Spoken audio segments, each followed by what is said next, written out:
আমি গুনাহ করছি, তুমি দেখছো আমার হাত দিয়া গুনাহ করছি, পা দিয়া গুনাহ করছি। আল্লাহ রাব্বুল আলামিন আমার হাত গুনাহগার, পা গুনাহগার, জবান গুনাহগার, আমার চক্ষু গুনাহগার, অন্তর গুনাহগার। এই গুনাহ করতে করতে গুনাহের অসুস্থ হয়ে গেছি। এই রোগের চিকিৎসা দুনিয়ার মানুষ যদি সুস্থ হয়, এক হসপিটালে নিয়ে চিকিৎসা দেওয়া সম্ভব না হলে আরেক হসপিটালে নিয়ে চিকিৎসা দেওয়া হয়। আল্লাহ রাব্বুল আলামিন বাংলাদেশে যদি সম্ভব না হয় আরেক হসপিটালে নিয়ে চিকিৎসা দেওয়া হয়। আল্লাহ রাব্বুল আলামিন আমি তো গুনাহ করতে করতে গুনাহের রোগী হয়ে গেছি।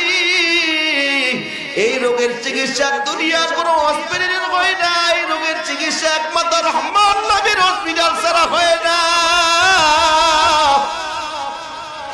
এই রোগের চিকিৎসা রহমান নামের হসপিটাল ছাড়া হয় না। আল্লাহ রাব্বুল আলামিন আমি গুনাহগার, এই রহমান নামের হসপিটালের সামনে দাঁড়ায়া গফফার নামের দরজা দিয়া গফফারে তালাশ করতেছি, আল্লাহ তুমি মাফ করে দাও। এই জায়গার মানুষ যদি জানতে পারে আমি গুনাহগার, কাউকে কি জবাব দেব? আমি তো লজ্জিত হয়ে যাব। এরে আল্লাহর গোলাম, আমি আপনাদেরকে বলতে চাই, গুনাহ নিয়ে কবরে যাইবা নাকি গুনাহ মাফ করা কবরে যাইবা? এই আল্লাহর গোলাম হঠাৎ করে দেখবা গুনার বোঝা নিয়ে তুমি মাথা ঘুরতেছো, কখন জানে কবরে যাত্রী হয়ে যাও। রাস্তা দিয়ে চলতেছো, যত মহরম দহরম দেখাও, কত কিছু করতেছো, তোমার সামনে কখন জানি আজরাইল হাজির হয়ে যায়, মালাকুল মউত হাজির হয়ে যায়। ওই মালাকুল মউত আইসা যদি বলে আব্দুর রহমান, আব্দুল সাত্তার, তোরে নেওয়ার জন্য আল্লাহ পাঠাইছি, আর সুযোগ দিব না, তোরে থাকতে চল। কোথায় থাকবে তোমার চেয়ারম্যান গিরি, কোথায় থাকবে তোমার মন্ত্রীগিরি, কোথায় থাকবে তোমার বাদশাহী? সব কিছু পালাইয়া তোমাকে আজরাইল খপ করে ধরে শরীরে 360টা জোড়া রাস্তাত করে সিনে নিয়ে গিয়ে তোমার জমিনের মধ্যে নিতর করে পালায় রাখবি। মসজিদের মিনার থেকে বাংলা আওয়াজ শুরু হবে, জানাজার নামাজের ঘোষণা শুরু হয়ে যাবে। আরেক দল লোক যাবে কবর খনন করার জন্য, আরেক দল লোক যাবে বরুই পাতার পানি গোসল গরম করার জন্য, আরেক দল লোক যাবে কাপড়ের কাপড় কিনে নেওয়ার জন্য। এদিকে জানাজার ময়দান নেওয়ার জন্য তোমার 3 টুকরো বরুই পাতার পানি দিয়ে গোসল দিয়া জানাজার নামাজ পড়ার জন্য 3 টুকরা সাদা মার্কিন কাপড় দিয়ে পেঁচাইয়া জানাজার ময়দানের বুকের বাঁধনটা খুলে দেওয়ার পর আল্লাহ নবী বলে জানাজা দিয়ে নেওয়ার সময় কোন মুর্দার ব্যক্তি কান্না শুরু করে দেয় আর বলে, আত্মীয় স্বজন কলিজার টুকরা সন্তান, ও আমার কলিজার টুকরা সন্তান, আমারে ভালো করে দেই গেল, কোনদিন তো তোরা আমারে দেখবি না। ওরে আল্লাহর গোলাম, তোমরা কি দেখছো না আশরাফুদ্দিন ভাইয়ের লাশটা দেখছো না? বুকের বাঁধনটা খুলে দেওয়ার পর মনে হয় যেমন জান্নাতি মানুষ মুস্কি হাসি দিয়ে রইছি। এরে আল্লাহর গোলাম, কত আমলে ছিল তার যদি মিস করে নাই। সবর তোলা অবস্থা একসাথে কত দেখছি, জিকির তার জবানে বন্ধ হয়ে নাই। জোরে কর আল্লাহু আকবার। কত তওবা করত, কত নসিহত করত। ওরে আমার যুবক ভাইরা, পর্দারের বাবরা, সেই আশরাফুদ্দিন মসজিদের কিনারে শুয়ে আছে আল্লাহর গোলাম। আল্লাহর গোলামের মতো যদি কোনো ইমানদারের ভিতরে ইমানি দীপ্তি যদি হাজির করতে চাও, তাহলে যার আশরাফুদ্দিন রুহের বরকত যার ভিতরে একবার ঢুইকা যাবে, এই দেওয়ানবাগ থেকে বাতিল বিতাড়িত হতে বাধ্য হবে। ঠিক কিনা জোরে কর। এই আল্লাহর গোলাম জানাজার বাজারে তোমার বুকের বাঁধনটা খুলে দেওয়ার পর তুমি কানবার বলবে, আমারে দেই কালো, কোনদিন তো তোরা আমারে আর দেখবি না। জানাজার ময়দান শেষ করে 4 বেড়ার বালতির মধ্যে নিয়ে কবরের ডান পাশে তোমার নামাই দিবি। নামিয়ে দেওয়ার পর আল্লাহর গোলাম 2 জন লোক তোমার কবরে নামাই দিয়ে উপরের দিক থেকে কাঁচাবাদের সাবুনি দিয়ে চাটাই দেওয়া মাটি শুরু হবে। তাকায় দেখবে অন্ধকার ঘর, ডান দিকে তাকায় দেখবে মাটি, বাম দিকে তাকায় দেখবে মাটি, নিচে মাটি, উপরে কাঁচাবাদের সাউনি। কেউ নাই এখন, কোথায় তোমার বিবি, কোথায় তোমার কলিজার টুকরা সন্তান? এখন তুমি দেখবা মাটির গন্ধ, তোমার কান্নার আওয়াজ কেউ শুনবে না। আল্লাহর নবী বলে গুনাহগার হয়ে যদি কবরে যাও, ওই কবর কিন্তু ভালো জায়গা না, কবর কিন্তু জাহান্নামের আগুনের ঘর, সাপ বিছুনোর কবর কিন্তু জাহান্নামের আগুনের ঘর। এর আল্লাহর গোলাপ গুনাহ নিয়ে যদি কবরে দাও, কবরে মাটির চাপ এমন জোরে চাপ মারবি, তোমার শরীরের আটটিগুলো একটা আসাদ আরেকটা ভেদ করে ঢুকিয়ে যাবি। তোমার কান্নার আওয়াজ কেউ শুনবে না। কবরের ভিতরে এমন একজন ফেরেশতা থাকবে, চোখেও দেখে না, কানেও শোনে না।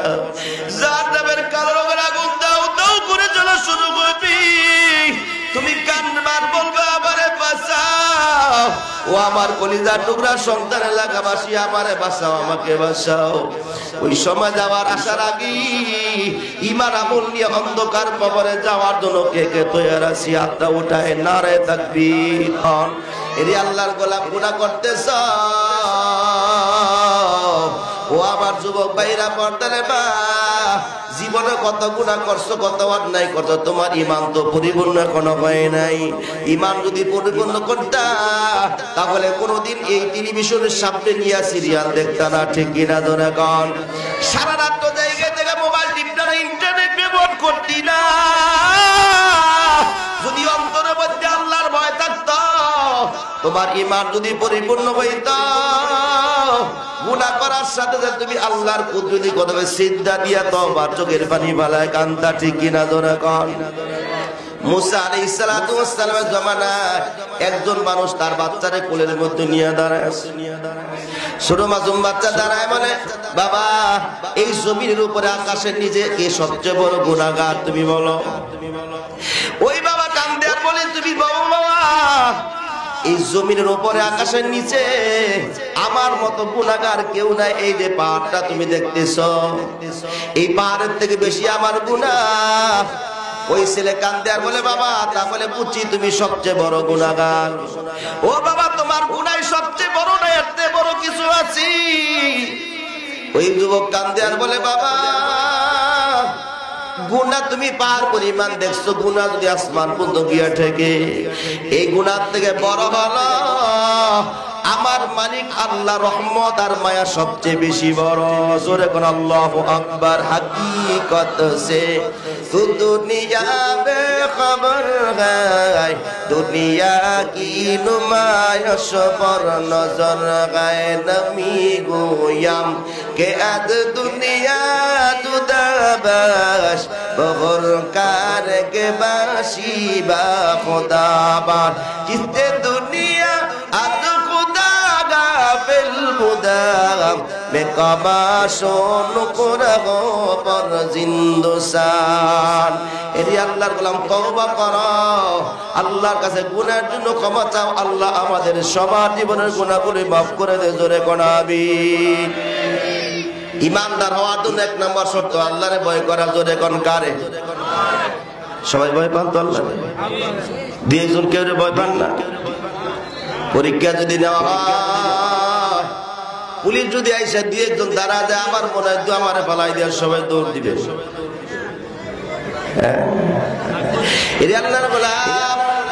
দুনিয়ার যত বাতিল শক্তি, যত মরম দেওরম দেখাক না কেন, দুনিয়ার কাউকে ভয় পাওয়া চলবে না। একমাত্র কারে ভয় পাইবেন? কথা বলুন, কারে? আল্লাহরে ভয় করার নাম প্রকৃতি ঈমানদারের লক্ষণ, ঠিক কিনা ধরে কা? দেখেন নাই ঘটনা বাংলাদেশের মধ্যে চতুর্দিক থেকে যখন আমার নবীর ইজ্জত নিয়ে ষড়যন্ত্র শুরু করছি, বহু নাস্তিকেরা আল্লাহ নবীর বিরুদ্ধে কটূক্তি করছে, ফেসবুক স্ট্যাটাস দিয়েছে। কিন্তু আপনার আমার মতো বহু মুসলমান যুবক, টকবেগে যুবক, নিজের জীবনটাকে বাজি রেখে শাপলা চত্বরে গিয়ে নিজের শরীরে রক্ত পর্যন্ত জড়াইছে, ঠিক কিনা ধরে কা? এটার নাম ঈমানদারি। এই ঈমান যার ভিতরে আছে সে পরিপূর্ণ ঈমান, তার সে পরিপূর্ণ আল্লাহর মুহাব্বত আছে। এই ঈমানদারের সর্বপ্রথম শর্ত হলো আল্লাহরে ভয় করা। কাকে ভয় করবে? কষ্ট হইতেছে না আপনাদের? স্বেচ্ছাসেবক যারা আছে ইশারা কথা বলে, আলোচনা চলাবে তো কথা বললে ডিস্টার্ব হবে। কারণ আমি এখানে বলছি শিক্ষক, আপনারা কি কথা কেন? আমি বলবো আপনারা শুনবেন, ঠিক কিনা ধরে কর? আমি কি ইচ্ছে করে আইছি না আপনারা নিয়েছেন আমাদের? আপনারা আমার দাওয়াত দিচ্ছেন না, শিক্ষক হিসেবে আমি আসছি না, আমি যা বলবো আপনারা শুনবেন। কোরআন হাদিসের বিপক্ষে যদি বলি তাহলে সেটার প্রমাণ স্বরূপ আপনি আমাকে ধরতে পারবেন। আশা করি কোরআন হাদিসের বাইরে কথা বলি না, ইনশাআল্লাহ বোঝার তৌফিক দান করেন। মানে মাঠ ছোট হয়ে গেছে, আরো বড় দরকার ছিল, দোয়া করেন আল্লাহ যাতে আরো বড় করে দেয়। এখানে একটা মসজিদ হওয়ার কথা ছিল না নাকি? নিয়ত আছে, চেষ্টাও আছে, আল্লাহ তৌফিক দান করে। জোরে কোন আমিন, আরো জোরে কোন আমিন। সবাই ভালোবাসার মানুষ, ঠিক কিনা জোরে কর? ঠিক কিনা? আল্লাহ আমাদের এই মহল্লার, আপনারা হলেন এই দেশের ভিতরে, এই এলাকার ভিতরে না গোটা বিশ্বের মধ্যে একটা পরিচিত একটা স্থান। রাজপথের লড়াকু সৈনিক হলেন আপনারা, ঠিক কিনা জোরে কর?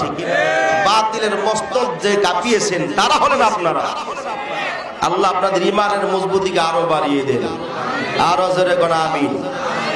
আল্লাহর গোলাম সা বলতেছিলাম, আল্লাহ যত গুনাহ, ইমানদারদের আরেকটা গুণ হলো গুনাহ করার পর ইচ্ছাই হোক আর অনিচ্ছাই হোক আল্লাহর কাছে গুনাহের জন্য তওবা করা, ঠিক কিনা জোরে কর?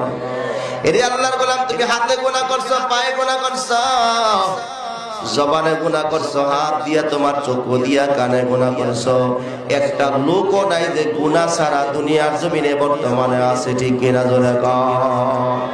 এই গুনার জন্য তওবা কার কাছে করবা? জোরে কোন কার কাছে তওবা করবে? আল্লাহ জানাই দিন, ইয়া আইয়ুহাল্লাযীনা আমানু তুবু।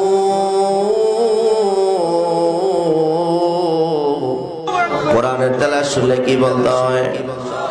আরো জোরে কোন কি বলতে হয়? যে ব্যক্তি কোরআন শরীফের তেলাওয়াত শুনে তার ঈমানি পাওয়ার গুলো বেড়ে যায়। জোরে কোন সুবহানাল্লাহ। সময় খুব কম, কোন কোন জিনিস ইমান বাড়ে আর কমে বলতে পারলাম না। এই জন্য কোরআন শরীফের তেলাওয়াত যদি শুনো, যে শুনবে অন্তরের কান দিয়া তার ইমানি পাওয়ার বাড়বে। সুবহানাল্লাহ কন্যা। ওয়া ইযা তুলিয়াত আলাইহিম আয়াতুহু যাদাতুহুম ঈমানা। আল্লাহ জানাই দিনে কোরআন তেলাওয়াত যদি হয়, কোরআন তেলাওয়াত শুনলে মানুষের ইমানি পাওয়ার গুলো বেড়ে যায়। জোরে কোন সুবহানাল্লাহ। এই জন্য কোরআন তেলাওয়াত শুনলে তাকবীর দেওয়া লাগে, কি কই দেওয়া? আরো জোরে কোন, আরো জোরে বলেন। আল্লাহর গোলাম, ঈমানকে মজবুত করার জন্য এক নম্বর কাজ হলো আল্লাহকে ভয় করা। দুই নম্বর কাজ হলো গুনাহ ছেড়ে দেওয়া, গুনাহ করলে তওবা করা। গুনাহ মাফ করার জন্য কে মাফ করতে পারে? দুনিয়ার কেউ মাফ করতে পারে না। গুনাহ মাফ করার ক্ষমতা কার? আরো জোরে বলো কার? এই গুনাহ নিয়ে যদি তুমি পীর বাবার কাছে যাও, পীর বাবা কি গুনাহ মাফ করে দিতে পারবে? এমপি সাহেব পারবে? মন্ত্রী পারবে? কে পারবে? জোরে বলো। এই জন্য আল্লাহ জানাই দিলেন, ইয়া আইয়ুহাল্লাযীনা আমানু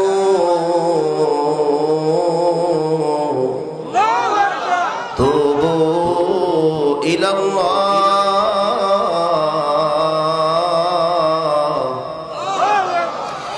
ইয়া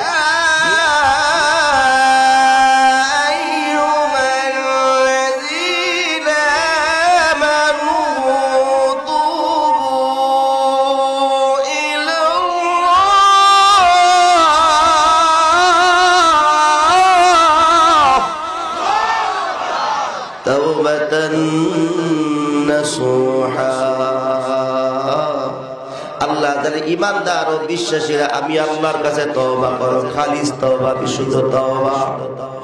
তওবা এমন ভাবে করো তোমার হাত গুনাহ করতে চাইবে না, পা গুনাহ করতে চাইবে না।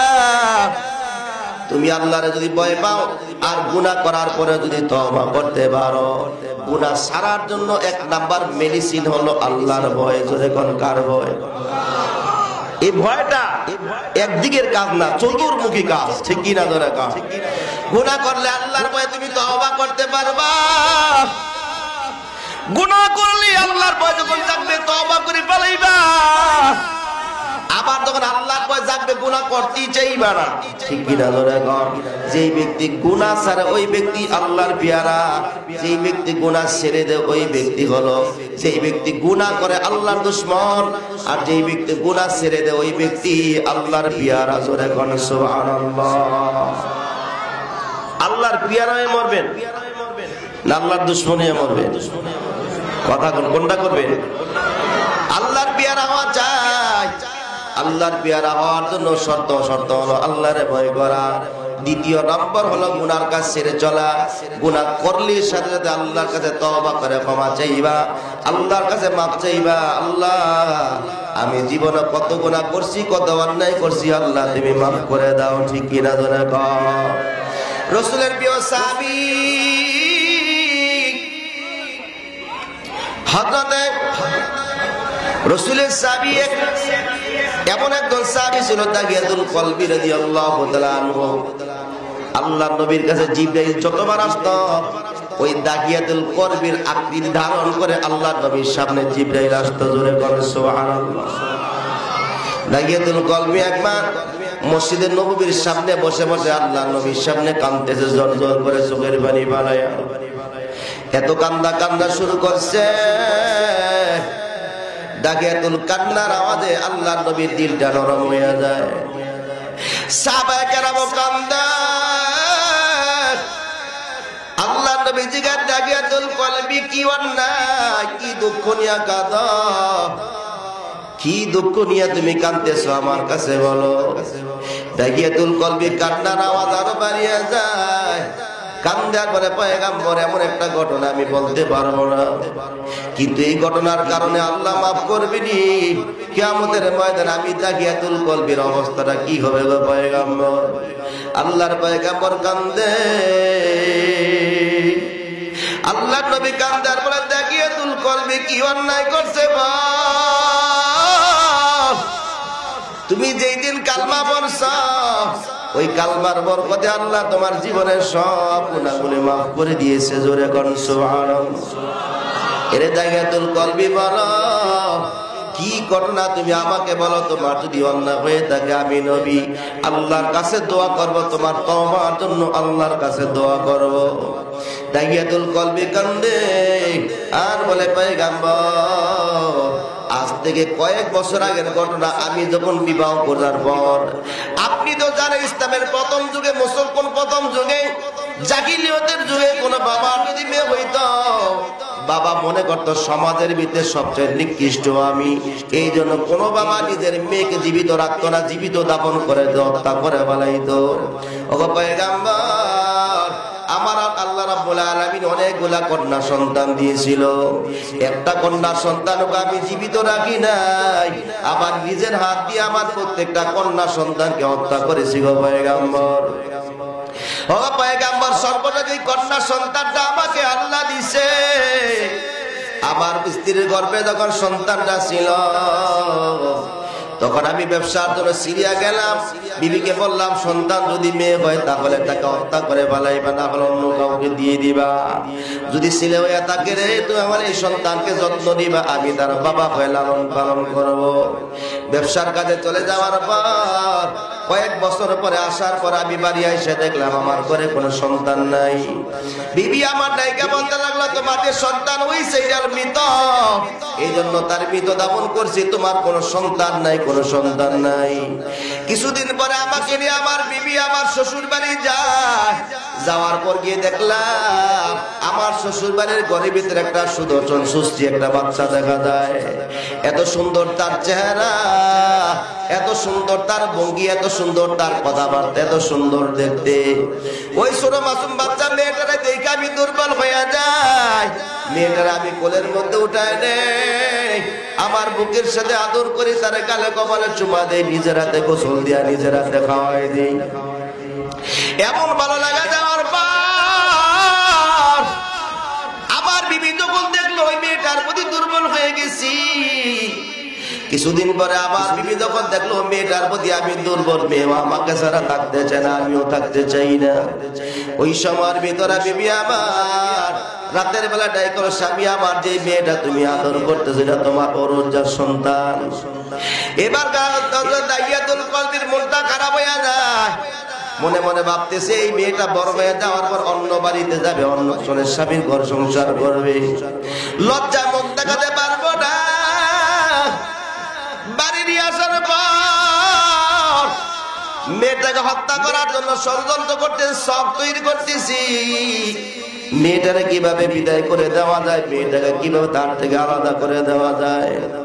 কিছুদিন পর বিবির জায়গাল, বিবি আমার মেয়েটারে সাজায় দাও, আমার মেয়েটাকে নিয়ে তার মামা বাড়ি বেড়াতে যাবো, নানি বাড়ি যাবো।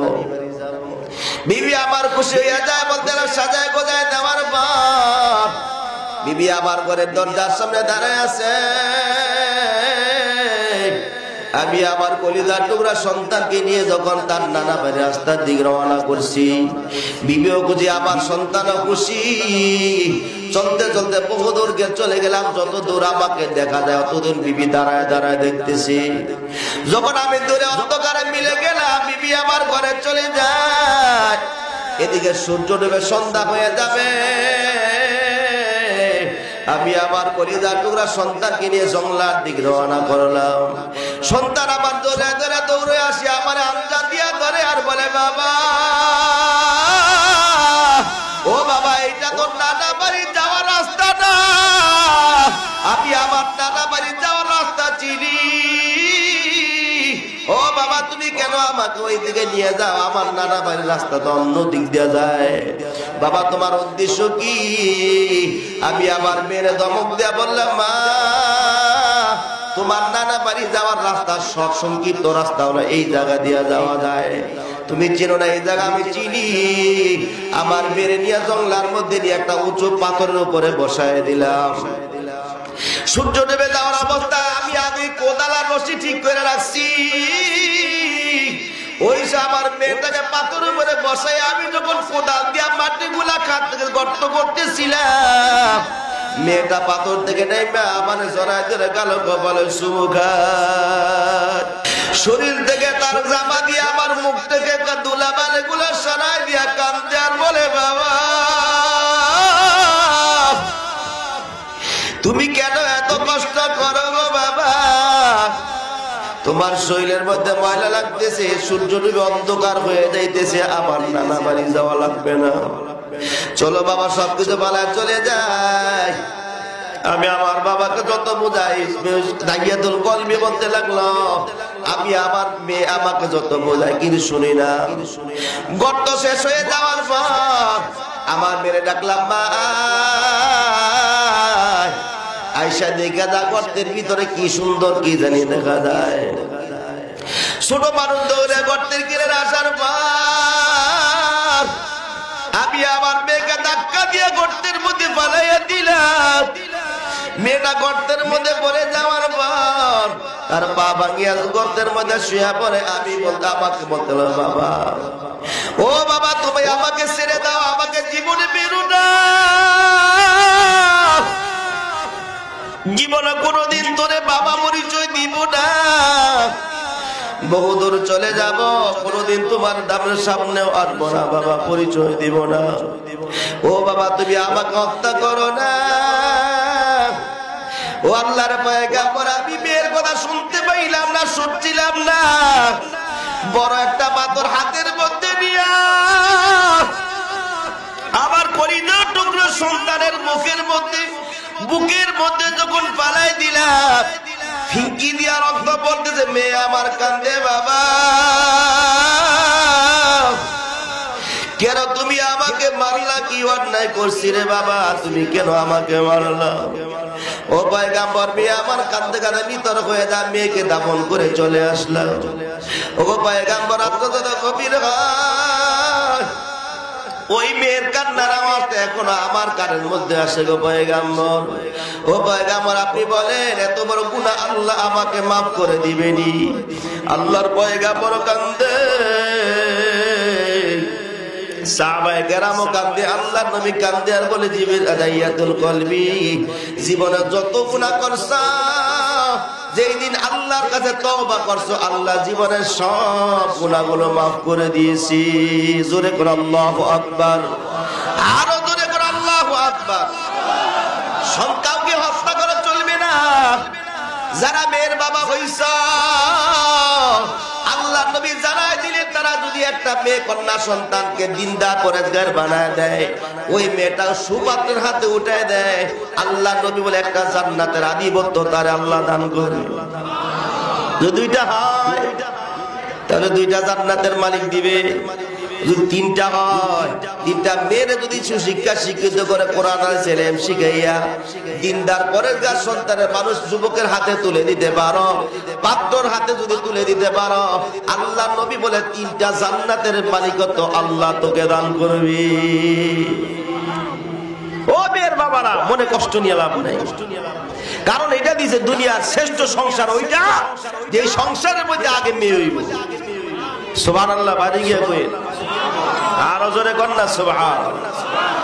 কষ্ট হইতেছে আপনাদের? যদি আরো বসেন তাহলে একটু আলোচনা করুন, থাকবো তো ইনশাআল্লাহ। আল্লাহ বোঝার তৌফিক দান করে। আল্লাহ রাব্বুল আলামিন এই জন্য বলবো, আপনি যত বড় গুনাহ করেন না কেন, যত অন্যায় অপরাধ করেন না কেন, আল্লাহর কাছে তওবা করলে আল্লাহ গুনাহ মাফ না করে পারে না। ঠিক কি না? জোরে কও। এরে আল্লাহর গোলাম, তওবা করো, তওবা।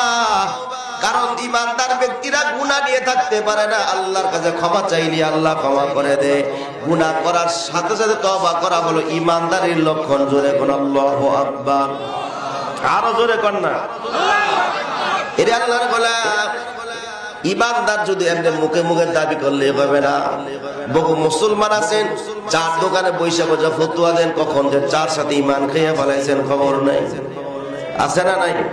সারাদিন টকশো চার দোকানে, আছে না নাই? আবার চার দোকানে আর টু বাস আপডেট হইছে, স্মার্ট চার দোকান, এখন টেলিভিশন থাকা চাই। ঠিক কিনা? ধরে কর। মুরার বলে পুরায় নেকামল করে না, পুরা মরার পরে ফেরেশতারা করবো গুড়া। এই খবরই নাই। চার দোকান লইছে, এক কাপ চা, সারাদিন এক কাপ চা লইবে টিভিতে। জোরে কোন আছে না নাই? আরো জোরে কোন আছে না নাই? আসতেছে রমজান মাস, দেখবেন বাড়ি জায়গা নাই তো, বাড়ি বেগম জায়গা দিবে না, ওই পর্দার ভিতরে গিয়া গিলাপের ভিতরে ঢুকিয়া চা লইবে, তারপর সারাদিন ফতুয়া দিব রোজাদারের বিরুদ্ধে, ফতুয়া দিবে ইমাম সাহেবের বিরুদ্ধে, ফতুয়া দিবে মুয়াজ্জিনের বিরুদ্ধে। হেঁটে রোজা রাখে না, সেই খবরই তার নাই। ঠিক কিনা? ধরে কম। এই হলো আমাদের মুসলমানের অবস্থা। আল্লাহ হেদায়েত দান করে। আরো জোরে কোন আমিন। এই ফাঁকা জায়গাটা কি লিখে রাখছে কোন তো? এই জায়গার মধ্যে শয়তানে যদি বয় আর আলপিন দিলে একটা উঠে যাবে, ফাঁকা জায়গা পূরণ করে বসে, আমরা শয়তানের জায়গা দিব। সামনে সামনে একটু জিকির করি, আল্লাহ আল্লাহ। সামনে আল্লাহ আল্লাহ আল্লাহ আল্লাহ আল্লাহ আল্লাহ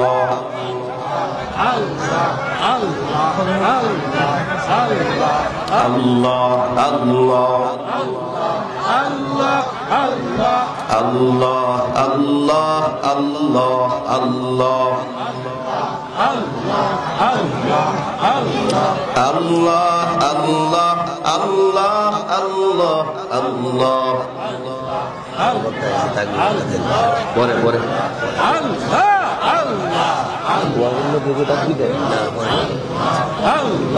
আল্লাহ আল্লাহ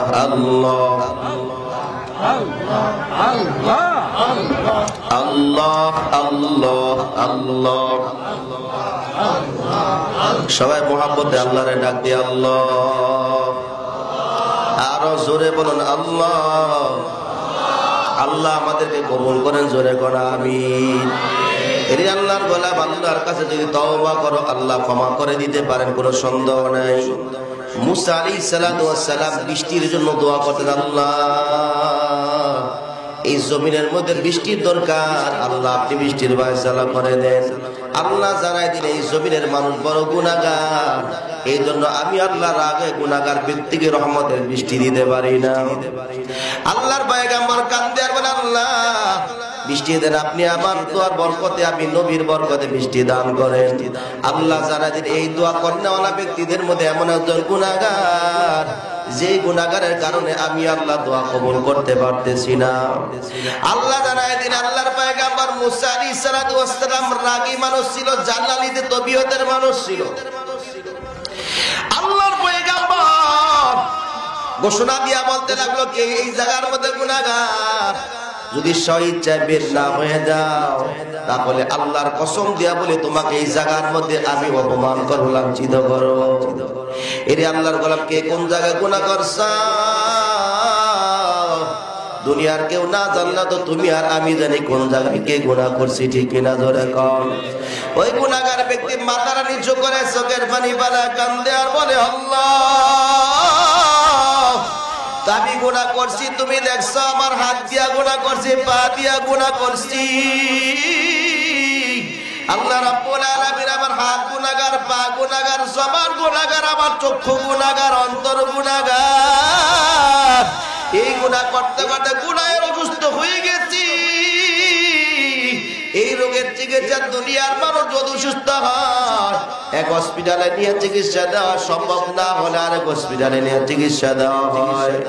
আল্লাহ রাব্বুল আলামিন বাংলাদেশে যদি সম্ভব না হয় আরেক হসপিটালে নিয়ে চিকিৎসা দেওয়া হয়।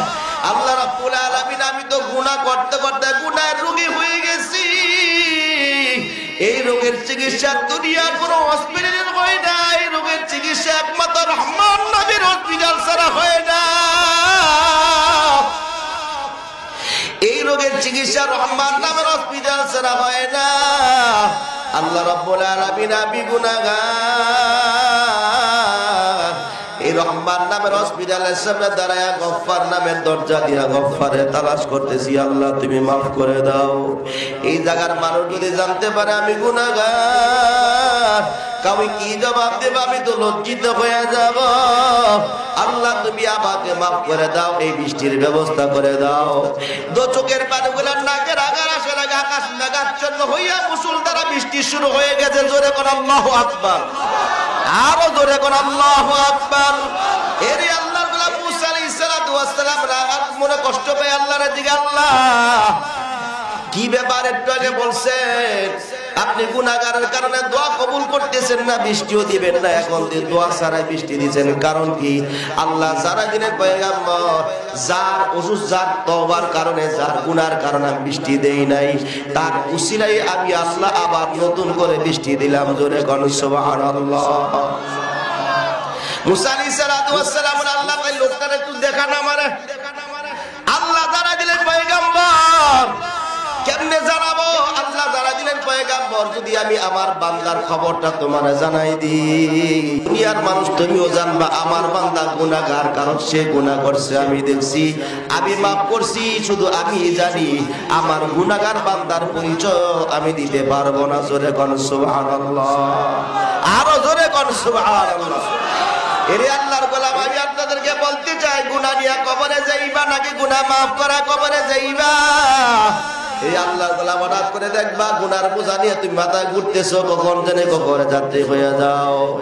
রাস্তা দিয়ে চলতেছো, যত মহরম দহরম দেখাও, কত কিছু করতেছো, তোমার সামনে কখন জানি হাজির হয়ে যায়, মালাকুল মউত হাজির হয়ে যায়।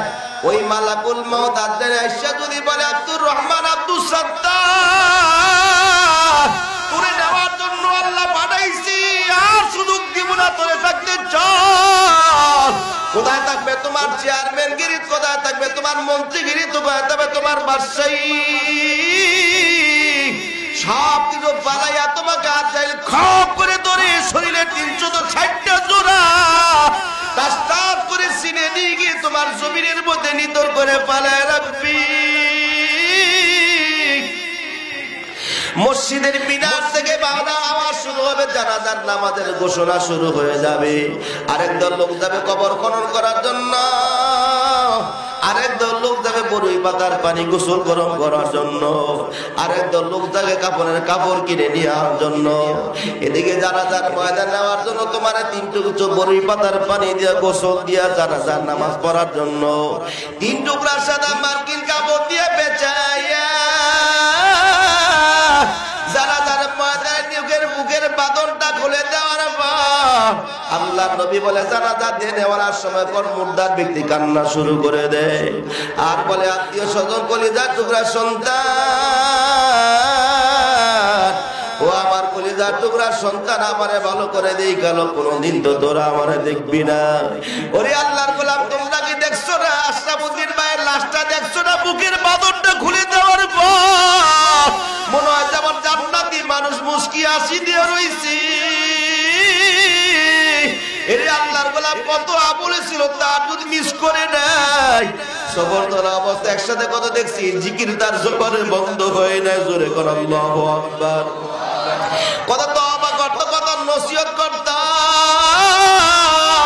ওরে আমার যুবক ভাইরা, বারদারের বাবরা সেই আশরাফুদ্দিন মসজিদের কিনারে শুয়ে আছেন আল্লাহর গোলাম। আল্লাহর গোলামের মতো যদি কোন ইমানদারের ভিতরে ইমানি দীপ্তি যদি হাজির করতে চাও, তাহলে যার আশরাফুদ্দিন রূহের বরকত যার ভিতরে একবার ঢুকে যাবে, এই দেওয়ানবাগ থেকে বাতিল বিতাড়িত হতে বাধ্য হবে। ঠিক কিনা জোরে কর। এই আল্লাহর গোলাম জানাজার বাজারে তোমার বুকের বাঁধনটা খুলে দেওয়ার পর তুমি কানবার বলবে আমারে দেই কালো, কোনদিন তো তোরা আমারে আর দেখবি না। জানাজার ময়দান শেষ করে 4 বেড়ার বালতির মধ্যে নিয়ে কবরের ডান পাশে তোমার নামাই দিবি। নামিয়ে দেওয়ার পর আল্লাহর গোলাম 2 জন লোক তোমার কবরে নামাই দিয়ে উপরের দিকে কাঁচাবাদের সাবুনি দিয়া চাটাই দেওয়া মাটি শুরু হবে। তাকায় দেখবে অন্ধকার ঘর, ডান দিকে তাকায় দেখবে মাটি, বাম দিকে তাকায় দেখবে মাটি, নিচে মাটি, উপরে কাঁচাবাদের সাউনি। কেউ নাই এখন। কোথায় তোমার বিবি, কোথায় তোমার কলিজার টুকরা সন্তান? এখন তুমি দেখবা মাটির গন্ধ, তোমার কান্নার আওয়াজ কেউ শুনবে না। আল্লাহর নবী বলে গুনাহগার হয়ে যদি কবরে যাও, ওই কবর কিন্তু ভালো জায়গা না। কবর কিন্তু জাহান্নামের আগুনের ঘর, সাপ বিচ্ছুর ঘর। কবর কিন্তু জাহান্নামের আগুনের ঘর।